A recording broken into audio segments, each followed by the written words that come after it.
Bonjour à tous et à toutes, je vous retrouve aujourd'hui en vidéo pour vous présenter mon premier point lecture pour le mois de mars. Donc comme d'habitude, je vais vous présenter 5 romans. Je vous parlerai tout d'abord d'un palais d'épines et de roses de Sarah J. Maas. Puis je vous parlerai de Lettres d'une inconnue de Stefan Zweig. Après je vous parlerai de Patient de Grand Corps Malade. Puis du roman Le cœur à l'outrage de H.K. Et enfin, pour terminer, je vous parlerai du recueil Contes des particuliers de Ransom Riggs. Je vais donc démarrer tout de suite avec un palais d'épines et de roses. Donc voici la couverture. Vous l'avez probablement vu passer pas mal de fois ces derniers temps. Il a une couverture normalement rouge. En fait, c'est une réécriture de La Belle et la Bête qui a été publiée très récemment, début février, si je dis pas de bêtises, chez La Martinière Jeunesse. Et du coup, voilà, c'est un roman qui avait déjà pas mal fait parler de lui en VO qui s'appelle...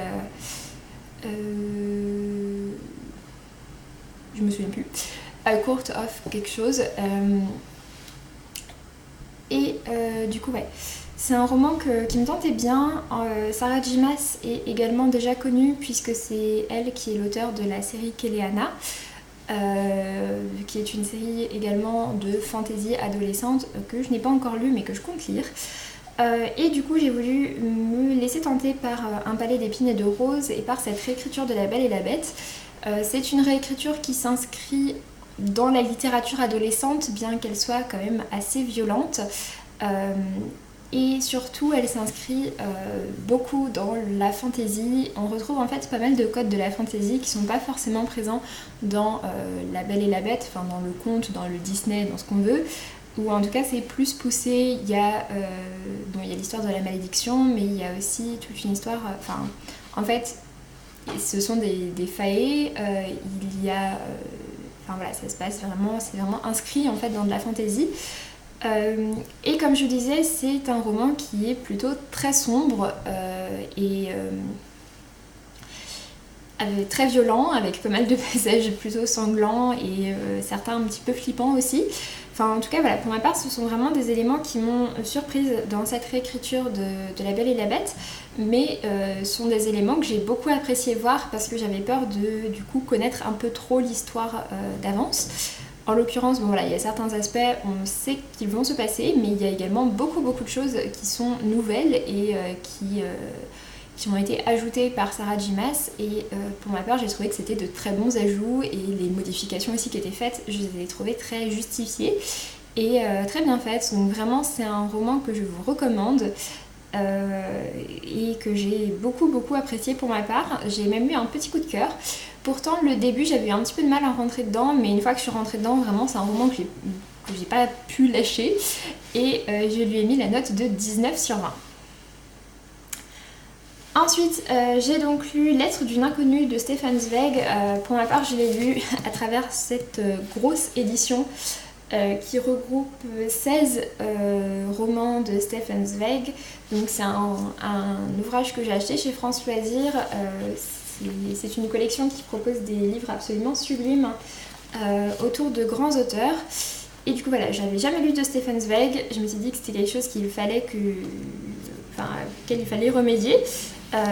Et donc qu'il fallait que je m'y mette, et du coup j'ai lu Lettres d'une inconnue. C'est un court roman qui fait une centaine de pages. Dans cette édition il en fait même un peu moins. Et en fait donc c'est l'histoire d'un homme, d'un écrivain qui va recevoir une lettre d'une femme qu'il pense ne pas connaître, mais en fait cette femme le connaît très bien et elle nourrit une passion absolument débordante et dévorante pour cet homme.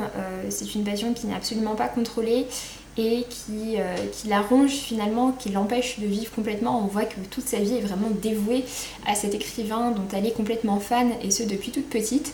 Et donc voilà, ça raconte tout ça, ça raconte cette passion dévorante. En fait, on va dire que 90% du roman, si je dis pas de bêtises, c'est la lettre. Et on voit vraiment cette passion, et c'est un roman que j'ai trouvé très beau et en même temps un peu bizarre et un peu dérangeant parce qu'on voit que finalement cet écrivain, il en a un peu rien à cirer de la nana, alors qu'elle, elle est complètement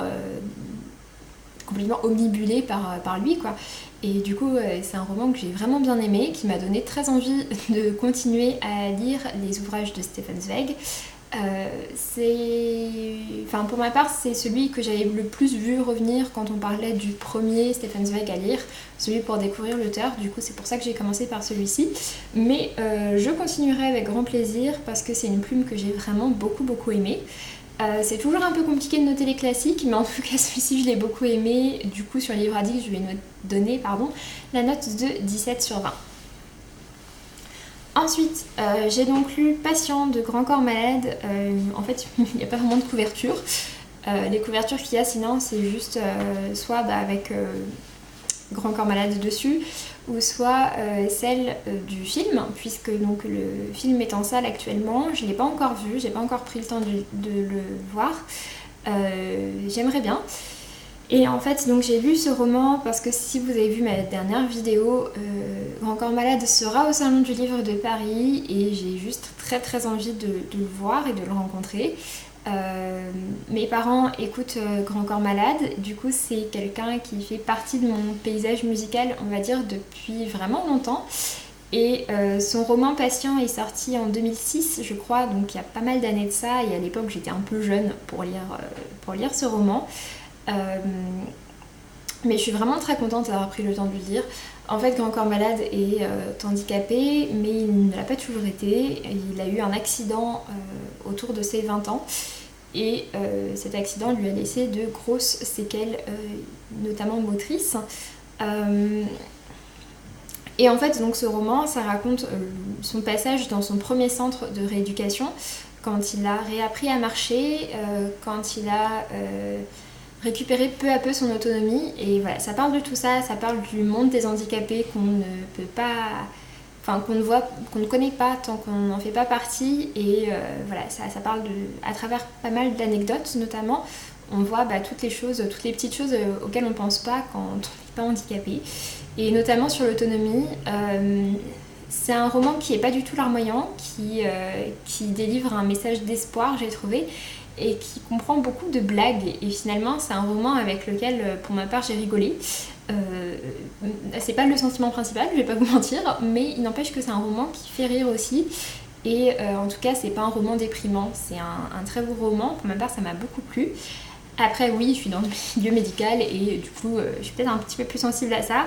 Mais je pense que c'est une belle histoire, que c'est une histoire de vie intéressante et en tout cas très inspirante. Donc je suis vraiment très contente de l'avoir lu. J'ai mis la note de 18 sur 20 à ce roman. Ensuite, j'ai lu Le cœur à l'outrage de HK. C'est un livre qui est paru chez Rive Neuve au milieu du mois de mars. Et je remercie beaucoup la maison d'édition Rive Neuve et Clélia, puisqu'en fait j'ai été invitée à la soirée de lancement du livre qui s'est tenue le 10 mars, au cours de laquelle donc j'ai reçu le livre et j'ai pu le faire dédicacer par l'auteur. L'auteur était présent et en fait HK a un groupe de musique qui s'appelle HK et les Saltimbanques. Et donc il était présent avec son guitariste et du coup il y a eu la lecture de certains passages et ils ont également joué et chanté certaines chansons qui sont en rapport avec le livre, puisque HK sort également donc un album juste là, et cet album fait écho au roman, ce que je trouve être un concept très sympa et qui pour ma part me plaît beaucoup. Et du coup voilà, j'ai pu avoir certains extraits lors de la lecture musicale et ça m'a donné très envie de me jeter sur le roman pour le lire tout de suite après. J'ai vraiment beaucoup aimé ce roman. En fait, c'est l'histoire de deux jeunes adultes qui se rencontrent à la fac à Paris. Et on va les voir évoluer ensemble, et on va les voir évoluer ensemble à travers toutes les crises qui peuvent se passer. Donc le printemps arabe, les crises des migrants, les attentats à Paris, enfin voilà, tous ces genres de choses.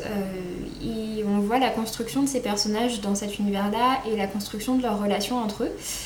C'est un roman que j'ai vraiment beaucoup aimé, que j'ai trouvé touchant, que j'ai trouvé très bien écrit, que j'ai trouvé poétique. Enfin bref, voilà, ça m'a vraiment bien embarqué et ça m'a beaucoup plu. Donc je remercie beaucoup la maison d'édition Rive-Neuve et Clélia pour cette très jolie découverte. C'est un roman qui est sorti donc en grand format, il fait un petit peu moins de 200 pages.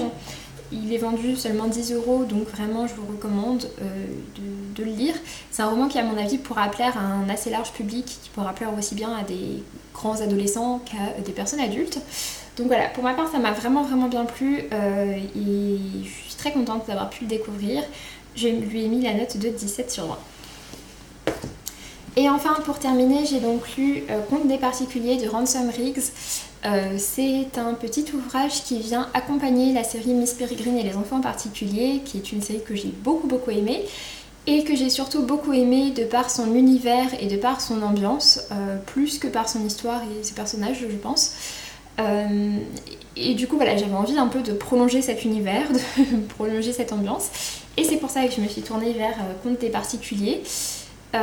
Et en fait c'est un petit ouvrage qui fait pareil un peu moins de 200 pages et qui regroupe les contes, la mythologie en fait des particuliers. J'ai vraiment bien apprécié ma lecture, les petites histoires sont plutôt sympas mais surtout le livre est juste sublime. Donc je sais pas si vous pouvez voir, il y a des reflets dorés sur la couverture et puis à l'intérieur je vais vous montrer les premières pages. Voilà.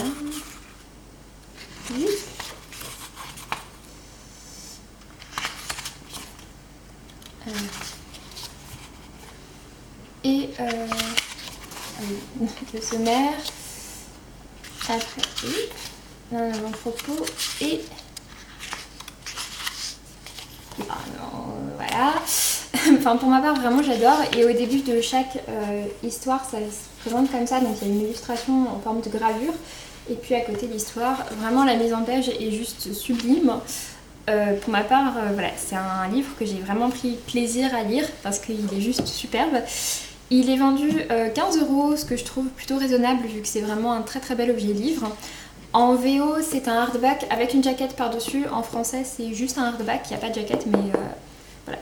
Ça reste quand même un très bel objet livre et puis les contes à l'intérieur m'ont plutôt bien plu. Donc voilà, c'est vraiment une petite lecture que je trouve très appréciable et que je vous recommande si vous avez aimé l'univers de Miss Peregrine et les enfants particuliers, parce que ça permet vraiment bien de le compléter et voilà, pour ma part ça m'a vraiment bien plu. J'ai mis la note de 15/20. Donc voilà, sur ce j'en ai fini avec cette vidéo, j'espère que ça vous a plu et puis je vous retrouve très bientôt pour une prochaine vidéo. D'ici là, portez-vous bien et faites de belles lectures. Salut!